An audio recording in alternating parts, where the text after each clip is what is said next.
This is Tall Tale TV, your podcast for sci-fi and fantasy short stories. Of Tyrants and Teakettles by Lesley Herron. Chapter 4, Gallium. Dense white clouds floated by lazily. There was a gentle breeze carrying up the scent of wheat fields and beautiful melodies of songbirds that had flown up to investigate the aerial ship filled the silence. All in all, it was a wonderful day, except for the small inconvenience of being chained to the mast and about to be sold into slavery. So, was you getting captured part of your plan too? Vel gave a grunt of disgust as he pulled against the chains binding him to the mast. Or was stabbing me in the back supposed to go differently? Piper let out a haughty sniff, as if something detestable had landed on her shoe. You wouldn't understand. Vel strained, leveraging the base of his spine against the rough wood and clenching his jaw uncomfortably tight as he pushed against the metal bonds. Working load limits of 20mm grade 30 chain is approximately 18,000 pounds of force. Alternative strategy recommended. As Vel hung his head in defeat, he shot Piper a sour look. Perhaps you could clue me in? He shifted his body around, struggling to position his cybernetic arm against the restraint. Perhaps he could file his way through the chains with one of the metal plates that made up his artificial limb. Piper glanced over at Vel. There was still a single line of blood, now dried on the side of the cyborg's head, and a dark bruise forming around the corner of his mouth. Piper let out a sigh and tucked her feet up under her. She watched quietly as the crew continued about their trip, as if they hadn't just received a major blow to their pride. Billy Fourthumbs was scouring the deck for his remaining teeth, and old Scribner had broken his mop in half, lashing the removed portion to his shin in place of his busted peg leg. Half a dozen more were sporting bruises, splints, and the occasional arm sling. Vel had given better than he got, that was for sure. Piper kept her gaze on the sky. What's your story, old man? Vel looked up. What? You want to get into that now? You said you had a brother, right? So I assume you had a family. A home, perhaps? Friends? Well, I ain't never had any of those things. Far back as I can remember, I spent me life on the streets, watching fine folk like you stroll about their day, not a care in the world. Piper's eyes glossed over as she recalled her past. Vel pulled against the chains again. So your childhood sucked. What's that got to do with selling me to pirates? Because I know out there, somewhere, is my home. I must have a family somewhere, right? And you were my only chance to find them. Then why didn't you tell me this from the get-go? I would have helped you. Vel worked his shoulder up and down, dragging his forearm against the chains, digging tiny scratches into their surface. His AI seemed gleeful as it began calculating the time required to file his way to freedom. Piper gave another sniffle. It doesn't matter now, Grandad. You ruined everything, and now we're both going to the mines. I ruined everything? Vel stammered, his mouth falling open in shock. You tried to sell me into slavery. Piper snorted in response before turning her head up and away from him, as if he was an abomination. She didn't feel the need to justify herself to anyone, especially not him. Vel snarled, working his arm furiously against the chain. Calculation complete. Time required to... Shut up! I didn't say nothing! Piper glared in Vel's direction. You're the one still gabbing on. You shut up. Oi! Both of you shut up! Old Scribner slapped the wet mop head against the deck, inches from their feet, with the best attempt at an evil cackle he could muster. The only problem was that, with that many missing teeth and only one eyebrow, the result came off as comical. The fact that he was wearing Vel's bright red and too big coat over his sweat-stained and yellowed blouse didn't help the effect either. There be no escaping this ship, boy. The filth of the mines be the only thing you'll ever see again. Scribner moved the mop back and forth, scrubbing the deck with filthy water, and only succeeding in smearing around the grime. And if you don't learn your manners by then, they'll whip the lesson into you right quick. He slapped the mop head back into the dirty bucket, spraying them with its polluted contents. Vel grimaced as filthy water showered his lower half. He looked at the not-a-pirate, down to his repaired peg leg, and then back up. How's the new leg working out? Hit him where it hurts, he thought with a smile. Scribner bared what little teeth he had at Vel.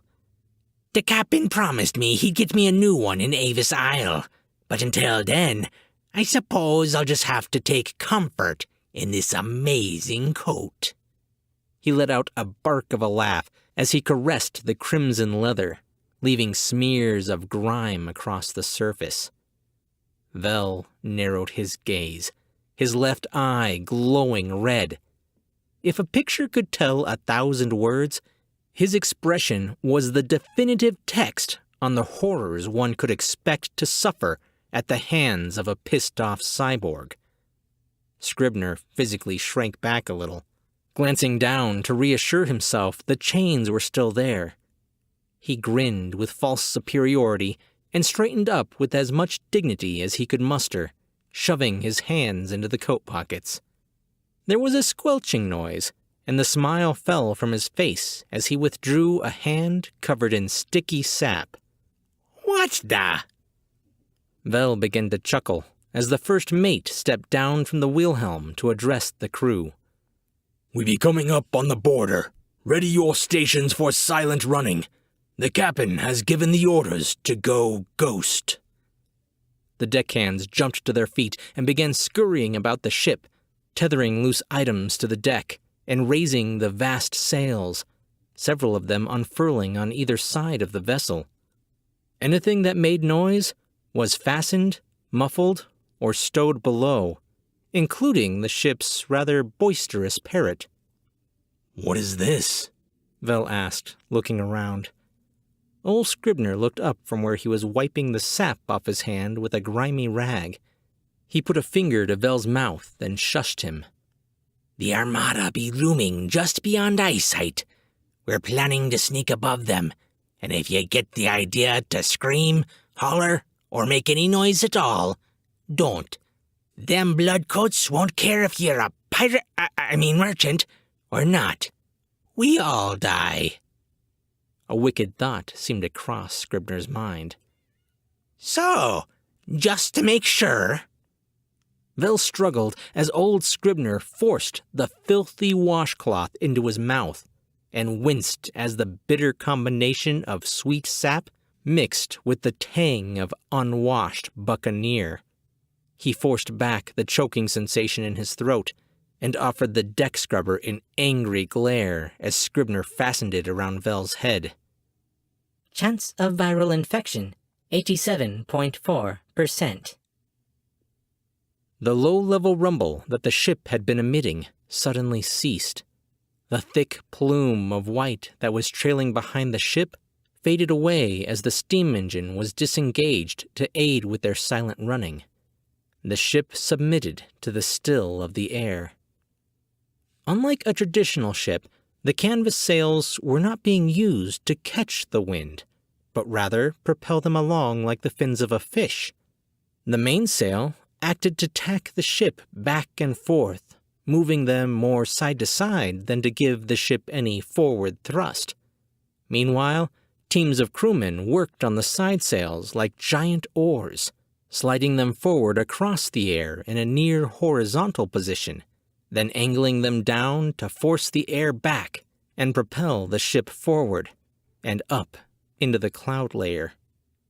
Vel shivered as the cold mist hit, and the sunlight that had helped warm the deck all but disappeared into an eerie, glowing haze. Even what little noise that the ship still made as the crew worked their oars seemed muffled by the thick fog. It was a long and chilly half an hour before the captain finally descended from the helm and took center stage on the deck, ordering his men around with silent gestures and meaningful glares. At first, Vel couldn't figure out how the captain knew they were getting close, and then he smelled it. Acrid fumes burned the inside of his nostrils, and the surrounding white glow began to darken to a sickly gray as smog mixed with the water vapor. The farther they progressed, the more the barrier forced back the sun, until they were surrounded by a gloomy shade of dusk. Vel nudged Piper to get her attention. When, after several more rather insistent nudges, she finally agreed to look at him, he gestured to the distracted crew, trying to hint that this would be a prime moment to escape. Piper regarded him with a series of emotions, starting with wild confusion, then a mild look of disgust, and a roll of the eyes. The sound of creaking wood and the low, rumbling growl of an engine wafted out of the gloom, and the captain signaled for the crew to bank left. As they did, a large shadow loomed in the darkness like a massive wraith, easily twice the size of the Day Reaver. They skirted deftly around the shape, close enough to make out the detailing of the other ship's sides. Vel could see portholes in the paneling, ones that were large enough to accommodate grand siege weapons, or cannons. He couldn't be sure. Whatever they held, it would be bad news for the pirate ship. Scribner's warning ran through his mind. More dark shapes began to swim past them, outlined in wisps of black and gray, their blurred forms appearing like rocky cliffs out of the fog. The captain guided them expertly through the minefield, like a minnow gliding through a murky sea of slow-moving sharks, prowling the shallows for an easy meal. One flew overhead, missing the top of the balloon by a few feet. The tension in the crew was building as the gaps grew tighter and the ships more frequent. A wall of black appeared out of the gloom directly in front of them, and the captain signaled frantically for the crew on the starboard oar to break, while several of their numbers ran to assist the port side. As he ran, old Scribner's mop-handle leg snapped, and as his face smacked into the hard wooden planks, he let out a short, piercing cry of pain. To his credit, the deck scrubber had bit back on the sound nearly as soon as it had made it past his lips, but a high-pitched "ah!" carried across the fog like a death sentence. The entire crew froze. Not a single soul dared to take a breath. Even Vel and Piper stared, wide-eyed and stone-still, their gaze locked on the massive wall of shadows, waiting and waiting. Nothing. The captain began to breathe again, followed by the crew. Silently, he charged across the deck, bearing down on Scribner, pistol drawn, with a glare so hateful Vel was half afraid the man would pull the trigger, despite the dire need for silence. A thunderous boom shattered that silence, and for a second, Vel stared in horror at the madman. It wasn't until the cannonball hit the hull of the ship that he realized the unfortunate source of the sound. The very world rocked as the metal ball punched into the lower decks, sending the ship into a spin. The captain, all thoughts of vengeance burned away, turned to his crew and began shouting over their panicked cries. "Hard to starboard! Load the cannons! Light the fire and get that engine screaming!" There was a sadistic smile creeping up his unshaven face. battle stations, boys. Have you gone mad? The first mate abandoned the helm, a desperate sort of plea in his words. Oh, aye, but if we be going down, then we go down in a blaze of glory. To the cannons! With that, he leveled his pistol on his first mate. Now get back to the helm and pull us hard to starboard, or you won't have just the bloodcoats to worry about. As another cannonball connected with the side of the ship, Vel worked the filthy rag from his mouth, cursing inwardly as he did. Despite his lack of love for the crew, or his current captive in arms, he didn't want the ship to go down any more than they did. He pushed against the chains enough to let him shimmy an inch closer to Piper. We have to get out of here. Piper ignored him, her face still pulled into an unmistakable, "I'm not talking to you" sort of pout. He leaned over again, hissing in Piper's ear. Listen, I don't fancy working together any more than you do, but we need to get out of here. Piper shot him an exasperated look, nodding her head towards the chain. Sorry, I would, but I'm a little tied up at the moment. Vel began frantically looking around for anything that might help.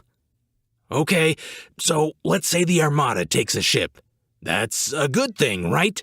They'll see we're hostages. Piper looked at him, her mouth slightly ajar. Are you daft? They'll sell us into the mines faster than these blokes would have.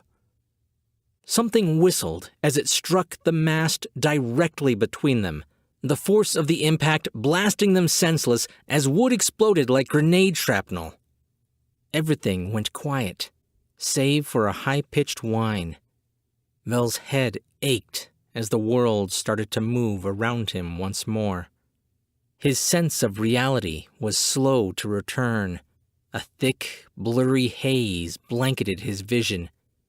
It wasn't long before Vel could see Piper laying on the floor of the deck, groggily pushing herself to her hands and knees. Her chains had been severed by the blast, but as Vel tried to reach out to help her up, he discovered he had not been so lucky. The hole beside his elbow had missed his restraints by less than an inch. Piper looked over her shoulder at Vel, and for a moment moved towards him to help, but then seemed to think better of it and scrambled to her feet. She ducked behind him and out of sight. The pain in Vel's head reached a peak as sounds throbbed against him like muffled sledgehammers. Vel looked around and saw that the captain was still shouting orders, waving his pistol around and swiping his hook at anyone who ran past him. Deckhands were struggling to reload their cannons as the ship rocked and swayed. The outlines of the enemy vessels became clearer as the fog began to thin. They were sinking. Vel looked up to see several crew members crawling along the ropes binding the dirigible, attempting to patch several holes in the thick fabric. From what he could see, the balloon appeared to be built in multiple sections, preventing a single leak from letting the ship plummet. But if enough holes were punctured, they would drop like a rock. This thought rallied his remaining senses, and he began to tug against his chains again. To his surprise, they budged a little, slackening just a bit as they dug into the damaged wood of the mast. The air around them cleared, and beneath the blackened cloud line, Vel saw for the first time the reason they had tried so desperately to avoid this encounter. When Ole Scribner had described their adversary as the Armada, Vel had envisioned a dozen ships or so patrolling the area. But from what he could see, they called it that only for a lack of a bigger word. Most were smaller than the Dayreaver, just little skiffs flitting about with tiny balloons and propellers on either side. Some larger vessels seemed to be warships, designed for air-to-air combat, the type that could be used to level a city. And a single craft, Vel could only describe as a floating fortress, a massive structure with multiple levels peppered with cavernous entrances into which fleets of skiffs were docked, and outfitted with the type of cannons that would scare the stench off any pirate. Wide-eyed, Vel strained his muscles and micropistons, pouring all of his strength into working just enough room for him to wriggle out. There was a small crack of the wood, and the chain went completely limp, causing him to fall forward. He glanced back to watch as the main mast of the ship fell, severed where he had pulled and cracked it, right along the damage caused by the cannonball. Ropes the size of his arms snapped like tinsel as the massive beam crashed over the side and rocketed towards the ground like a missile, impaling multiple skiffs on its way down. That got their attention. The captain leveled his pistol at an approaching warship, laughing maniacally as he began firing into the fray. Ready your weapons, men! Prepare to be boarded! Vel couldn't be sure the crew heard a word of what the captain was shouting at them, as the warship had taken aim and released a hail of cannon fire. Huge sections of the figurehead were blasted into splinters right before the rest of the bow was blown away. Several well-aimed shots took out the foremast and punctured another gaping wound into the balloon. What remained of the bow of the ship dipped further and slammed into the side of the attacking warship. The relentless hail of cannon fire and bullets ceased, only to be replaced by a hail of grappling hooks. The metal barbs dug into the wood of the deck, latched onto the railing, and tangled into the rigging. The warship hauled the Dayreaver in. They were pulled tight to its side as gangplanks were loaded and soldiers in crimson uniforms poured from one ship to the other. Vel navigated the crumbling ship to the railing. Below, he expected to find the lifeboats he had seen earlier, but instead only saw broken chains and another gaping wound in the belly of the ship. Oi, thinking of running, are you, pirate scum? Vel felt the sharp pain of a bullet embed itself into his thigh, causing him to pull away from the ship's edge. He turned to face his attacker, an insult about the man's mother about to escape his lips. The insult died as his eyes landed on the single barrel of a long rifle, only inches from his face. I won't miss this time, pirate! Vel swallowed hard. Average reload time for flintlock rifle, 20 seconds. Vel smiled, glanced down the rifle at the young soldier who seemed to be shaking slightly. You need to work on your poker face, kid. He reached up and gripped the barrel, yanking it out of the soldier's grasp and slamming the butt of the gun into his face. As he stepped over the unconscious grunt, he commented to himself, You know, I think that's the first time in months you've told me something positive. Side note, local area rifles seem to carry 2 shots. What? Vel looked down in shock at the single chamber of the gun. Ha ha, got you. Vel huffed in disgust and started making his way down the side of the ship, looking for another lifeboat. Remind me later we need to have a talk about your sense of humor. Reminder set. The captain was still cackling as he continued to pull an arsenal of weapons from the depths of his coat, firing them one at a time, then tossing them aside as he grinned like a madman. Deckhands were falling overboard, and the Armada's soldiers were swarming the ship like a colony of angry red ants. Multiple skiffs had fired tow lines into the sides of the ship, and many of the deckhands, fortunate enough to still be alive, had either laid down their arms or been forcibly restrained. Vel's eyes continued scanning until he saw Piper being dragged into the fray, kicking and screaming. Part of him wanted to forget about her and find his own way off the ship. Perhaps he could fashion a parachute out of some of the scattered canvas. But that other part of him, the one that always nagged him to do the right thing, urged him to save the girl. With a low growl, he flipped the stolen rifle in the air and caught it by the barrel, gripping it like a war club. He charged in, swinging the wooden handle down against the back of one man's skull and then whipping it back up, smashing it into the jawbone of another. They dropped, unlikely to get up any time soon, if at all. Grabbing Piper by the shirt, Vel hauled her out of the fray into the relative safety behind a large crate lashed to the deck. He forced the rifle into her hands and barked, "Next time, maybe be a bit more trusting." He turned on his heel, stomping off and leaving her to her own devices. He was just about to reach the center of the battle when he was knocked forward by a heavy blow to the back of his head. He hit the deck hard, his knees and wrists taking the brunt of the fall. Vel clenched shut his eyes, wincing away the stars in his vision. He put a hand up to the back of his head gingerly and pulled his fingers back to see blood. He climbed unsteadily to his feet and spun around, ready to throttle the little sneak thief.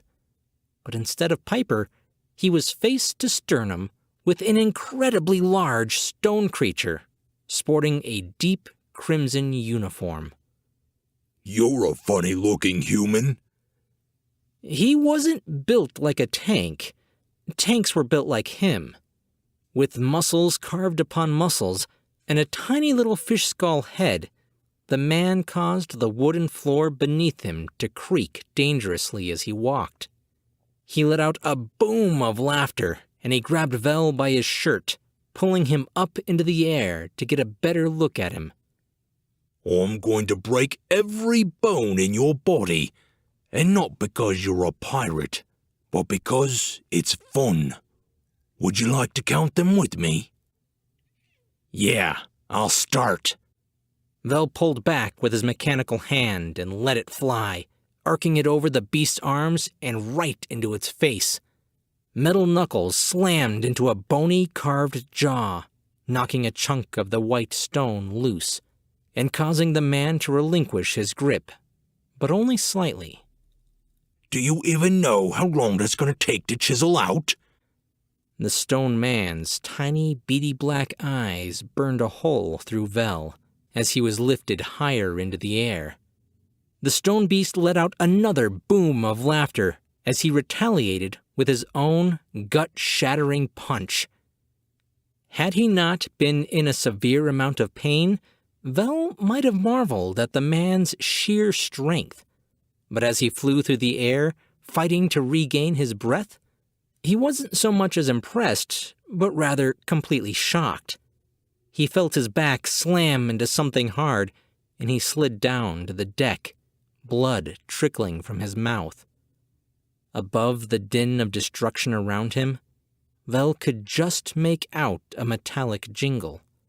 The stone creature's plethora of metals chimed together as the man stomped towards him.